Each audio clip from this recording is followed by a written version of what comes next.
Special delivery. I got a letter for all the adults in the house. Hi, it's me, Steve.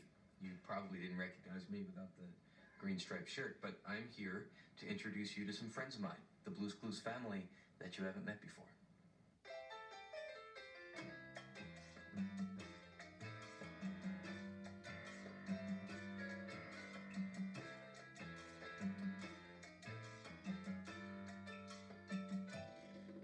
You think Steve's in there? Yeah. Hi, I'm Todd. I'm Angela. And I'm Tracy, and this is the fabulous staff of Blue's Clues. There are over 80 amazingly talented people who make Blue's Clues. And we want to show you all what we do and exactly what your children are learning from the show. So we're going to take you on a little tour of our world and show you how Blue's Clues is put together.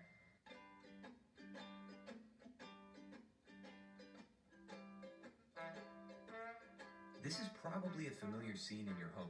Your kids watching Blue's Clues and talking back to the TV. But in the early stages of putting the show together, we didn't know then how influential the program would become. We just figured out Blue's Clues. You know what to do. Sit down in the pink chair. Thank.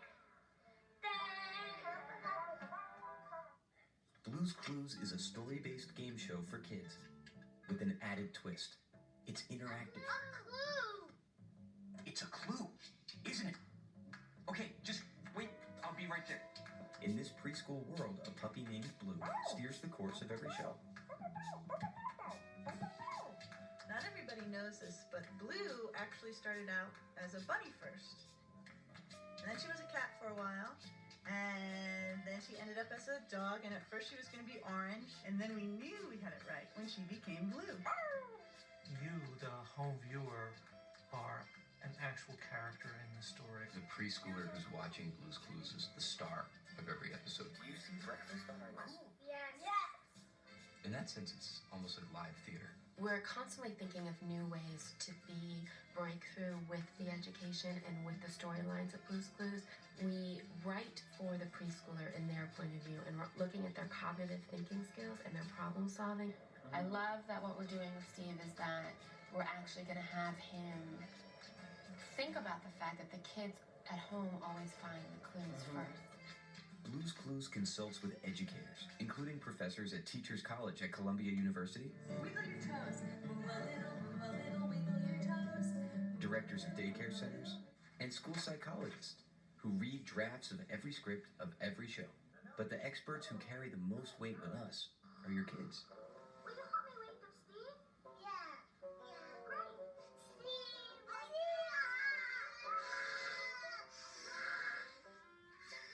We actually take every episode of the show into preschoolers who are our experts 3 to 4 times during the production of an episode.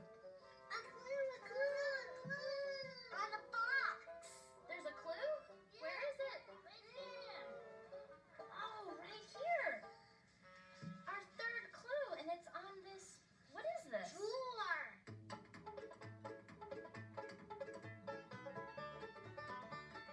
What's really interesting about preschoolers is that they're absorbing information as they experience life. Oh my goodness. So what I like to do when I go into school is just watch them play. This is here.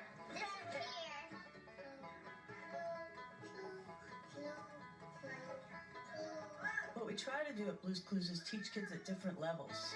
In Blue's Big Musical, the games become progressively more complex. A 3-year-old may be challenged by making associations in the putting it together game, whereas a 5-year-old can wrestle with more abstract concepts like songwriting.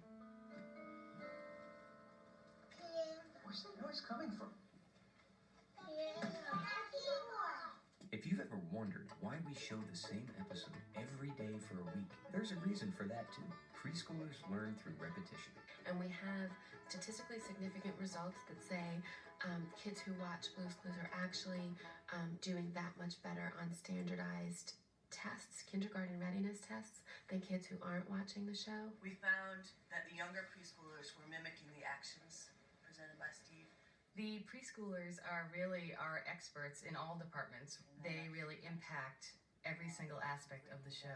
Today's the day.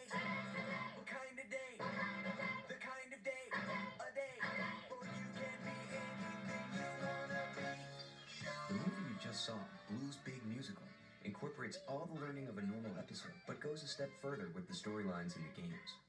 There are a lot more layers to the show than meet the eye. Blues Big Musical was written really to embody what it's like to have your own backyard show. We would go in the backyard and we'd put on a little show and we would invite our friends to come over. I want to show you the stage to Blues Big Music Show. It's really cool. This is the camera room. Here's the fabulous stage with props of Steve's house. So we're hoping that your kids, when they turn off Blues Big Music Show, will be inspired to do music shows of their own. One of the reasons that a lot of the characters on Blue's Clues are household objects is because to preschoolers, the ordinary is extraordinary. And I know myself as a preschooler, I would talk to my clocker, talk to the fork and spoon, and they can become characters. Here we have Mr. Salt. He's easily put together. And then with this basics, I can make Mr. Salt be surprised. Oh! Once we have the pieces, we can lay them all out separately, and then we shoot it in with the digital camera, and then they're put together in digital design once they're in the computer. Here's Mr. Salt that we shot in. Alex put him together, so say hi, Mr. Salt. So basically, all the characters on Blue's Clues have the simple design of two little dots for eyes or googly eyes, and you can take these eyes and have an instant character, as in Mr. Three-Hole Punch. Hello? Squishy pillow face guy. Hi, squishy pillow face guy. Hey, Steve, how you doing? Good to see you. Normal chicken, scared chicken. Look at that fuzzy head guy. Huh? And so that's pretty much the way you make anything extraordinary with googly eyes. All right, you ready? We are the Blues. The first step in producing the world of Blues Clues starts rather appropriately on the blue screen. The most challenging part of what I do on Blues Clues is working on the blue screen because I have to create that whole world in my mind. Steve is the first element that we basically create. When we're on set, he's in a blue world. I have to react to these characters which aren't yet animated. There's a lot of crazy things that happen on set, and we all try to do things to sort of keep the momentum up, keep it fun and exciting, because we're trying to produce something that's fun and exciting. Here at the Blues Clues studio, we have over 30 digital designers and animators who help put the show together. Say hi, everybody! Hi! For me, it's really great to come to the office after we've been shooting, because there's 150 million computers around here, and I get to see the animation start to develop. It's like watching a cast show up for a show. This is gonna be a great stage! One of the characters that really comes to life in the animator's world is Blue. So Blue started as a simple cutout, and as you can see here, some early renditions of her. But because she was the co-host of Blues Clues, she needed to show much more emotion.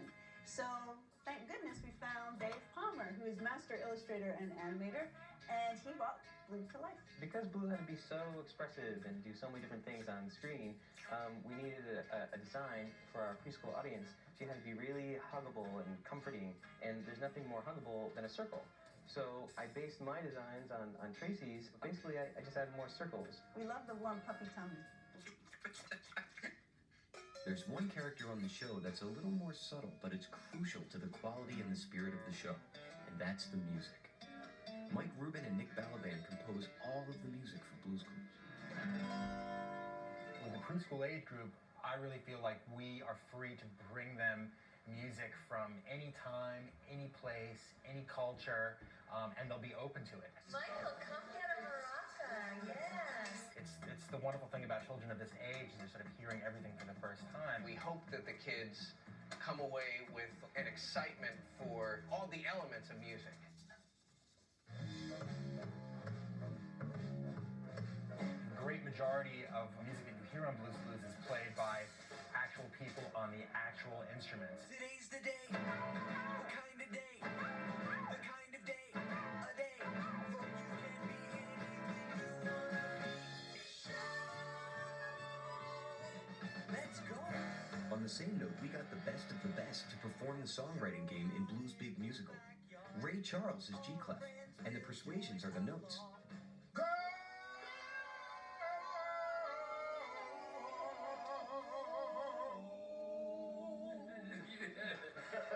Good stuff, man. If it wasn't for my son, who's 6 years old, then I wouldn't have ever watched Blue's Clues. But I like Blue's Clues. I like Blue. I like Steve. I know where the clues are. All you got to do is ask me, and I'll point right to the TV, and I'll tell you where it's at. One of the last ingredients that's added to the mix is the voice of Blue. And one of the creators literally gives her voice. So there are many things I love about my job, but the one thing that I absolutely love the most is being the voice of Blue. Just me and the Blue puppy, and we get to sit in a room, and I just get to look at her and become her. Steve, the neighbors are coming. In fact, many of the voices of the characters come from the Blue's Clues family.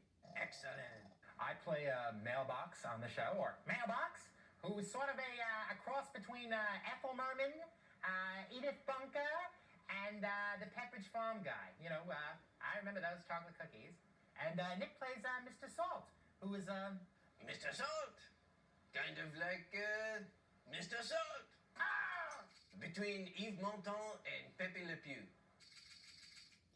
Oh, that feels better. Hello, Steve. Mr. Salt and Mrs. Pepper are the parents on the show and are played by adults. Adios. But for our real kid voices, we of course use real kids. Whoa! Whoa! Whoa! Great.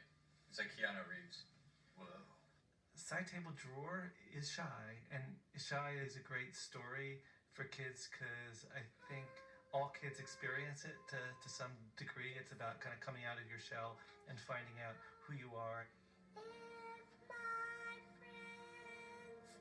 my friends never know, I'm too shy to even try. The characters on Blue's Clues may be inanimate objects, but they represent real-life preschoolers and the challenges they face. I just want to sing in the show. The philosophy of the show is celebrating and really focusing in on those little everyday moments in a preschooler's life. One of the best things about Blue's Clues is hearing about the impact it's having on your kids.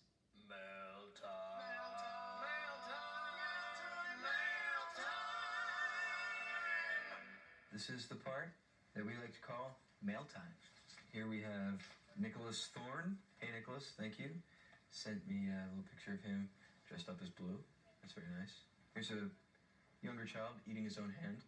Kind of like that. Taylor obviously prefers to work in watercolor. My favorite letter I ever got said, "Dear Steve, I want to be a pizza. Bye." That was my favorite letter I ever got. Ultimately, we're all preschoolers at heart, and that's one of the driving forces of the spirit of the show. Every day, I think we really play. I'm constantly playing out what Shovel and Pail might be going through, or what Blue is going through. Essentially, I feel like I still am a preschooler.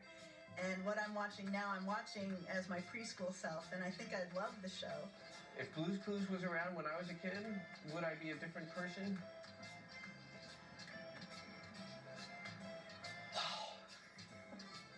I think what Blue's Clues is trying to teach kids about life and about the world around them is to keep an open mind, to always be exploring. If there's a door, to open it. If there's a rock, to look under it. That preschoolers really can be anything that they want to be, and they can do anything that they want to do.